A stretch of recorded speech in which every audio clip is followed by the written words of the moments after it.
दोस्तों, भविष्य की लड़ाइयां इंसानों के लिए नहीं, मशीनों के लिए डिजाइन हो रही हैं। जी हाँ, एआई और रोबोटिक्स का ऐसा जमाना आ चुका है जहां बॉर्डर पर सैनिक कम और रोबोट ज्यादा खड़े होंगे। दुनिया के सबसे ताकतवर देश रूस, अमेरिका, चीन, भारत, जर्मनी, तुर्की और फ्रांस अब इंसानी सेना की जगह एआई पावर्ड रोबोट्स और ऑटोनमस ड्रोन तैनात करने की प्लानिंग कर रहे हैं। अब वार जो है वो डिजिटल हो रही है।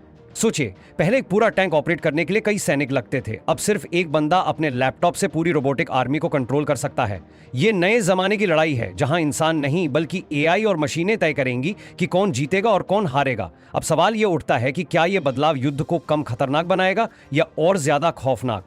क्या भविष्य में कोई देश अपने सैनिक भेजने की बजाय ड्रोन स्वार्म्स और रोबोट डॉग से हमला करेगा? और सबसे बड़ा सवाल, क्या ये टेक्नोलॉजी हमारे लिए फायदेमंद होगी या फिर एक नई तबाही लाएगी? आज हम इसी मुद्दे पर बात करेंगे। और हां, यह सिर्फ टेक्नोलॉजी की चर्चा नहीं होगी, हम इसे थोड़े देसी और मसालेदार अंदाज में समझेंगे।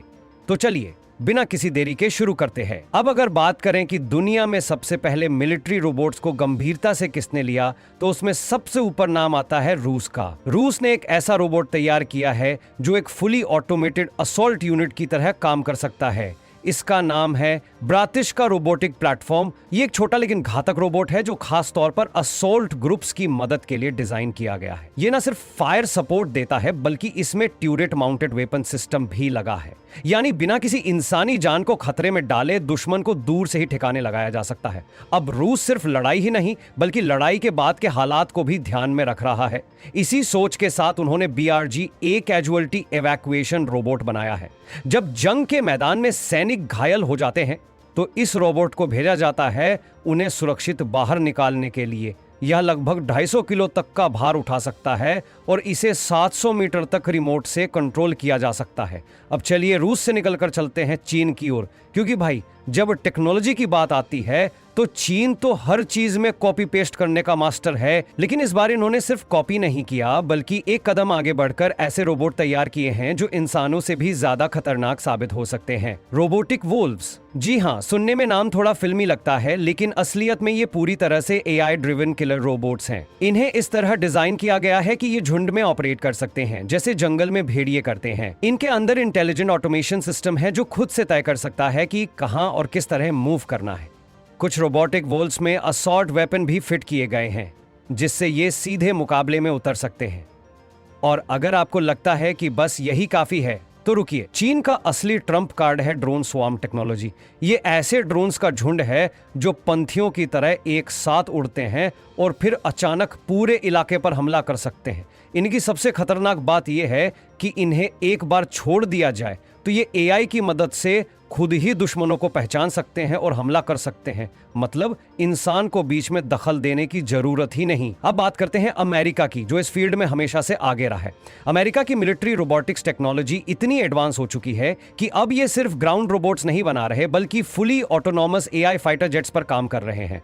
REUTXM एंड V60 क्वाड्रोपेडल रोबोट यानी रोबोट डॉग्स अमेरिका के मिलिट्री मिशन में अब आम हो चुके हैं। ये न सिर्फ खतरनाक इलाकों में गश्त कर सकते हैं बल्कि ये अपनी पीठ पर गोला बारूद और हथियार भी लेकर जा सकते हैं। इनमें लगे कैमरे और सेंसर्स दुश्मनों की मूवमेंट को ट्रैक कर सकते हैं जिससे असली सैनिकों को खतरे में डाले बिना पहले से ही स्ट्रैटेजी बनाई जा सके। अब तक हमने रूस, अमेरिका, चीन और यूरोप की बात की, लेकिन अब सवाल यह है भारत कहां खड़ा है इस रेस में? तो भाई भारत भी इस मामले में पीछे नहीं है। हमारी डिफेंस रिसर्च ऑर्गेनाइजेशन DRDO पहले से ही मिलिट्री रोबोटिक्स और एआई टेक्नोलॉजी पर काम कर रही है। अब तक भले ही हम पूरी तरह ऑटोनॉमस मिलिट्री रोबोट्स न बनाए हों, लेकिन हमने कुछ ऐसे एडवांस सिस्टम डेवलप किए हैं जो आने वाले समय में इस गेम को बदल सकते हैं। सबसे पहले बात करते हैं DRDO के रोबोटिक सिस्टम्स की। भारत ने कई ऐसे अनमैन्ड ग्राउंड व्हीकल्स और ऑटोनॉमस रोबोट्स बनाए हैं जो युद्ध के मैदान में सैनिकों की मदद कर सकते हैं। सबसे पहले बात करते हैं दक्ष की। दक्ष भारत का एक शानदार रोबोट है जिसे बम डिफ्यूज करने के लिए डिजाइन किया गया है।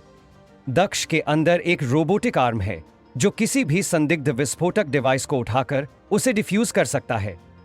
इसके अलावा इसमें कैमरा, सेंसर और हाईटेक रेडियो कंट्रोल सिस्टम लगा है जिससे इसे रिमोटली ऑपरेट किया जा सकता है। अगर आपको लगता है कि रोबोट डॉग्स सिर्फ अमेरिका और चीन ही बना रहे हैं तो रुकिए, हाल ही में खबर आई कि भारतीय सेना भी एआई पावर्ड रोबोट डॉग्स की टेस्टिंग कर रही है। ये रोबोटिक डॉग्स फॉरवर्ड पोस्ट और टेररिज्म से प्रभावित इलाकों में गश्त करने के लिए यूज किए जा सकते हैं। इसके अलावा भारत अब ड्रोन वॉरफेयर पर भी फोकस कर रहा है।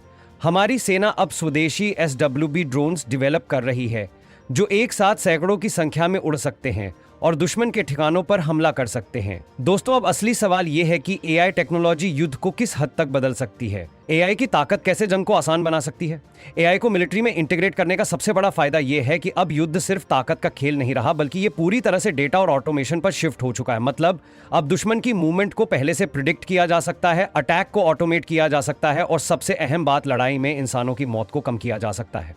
लेकिन अब असली मुद्दा आता है कि AI और ऑटोमेशन की वजह से क्या युद्ध ज्यादा खतरनाक हो जाएगा। मान लो कि कोई AI संचालित ड्रोन स्वार्म गलती से अपने ही सैनिकों पर हमला कर दे तो फिर, या फिर एक हैक किया गया रोबोट अपने ही देश के खिलाफ हो जाए। जब इंसान गलती करता है तो उसे सुधारा जा सकता है, लेकिन अगर AI ने कोई गलती कर दी तो क्या उसे कंट्रोल किया जा सकता है। अब एक और इंटरेस्टिंग चीज आती है, क्या हम AI को इतना ज्यादा ताकतवर बना रहे हैं कि एक दिन वो इंसानों के लिए खतरा बन सकता है। क्योंकि AI के पास कोई इमोशंस नहीं होते, कोई नैतिकता नहीं होती, वो सिर्फ डेटा के आधार पर डिसीजन लेता है। सोचिए, अगर एक रोबोट को सिर्फ इतना प्रोग्राम किया गया कि सिर्फ अपने टारगेट को खत्म करना है, तो क्या वो किसी इंसान और दुश्मन में फर्क कर पाएगा।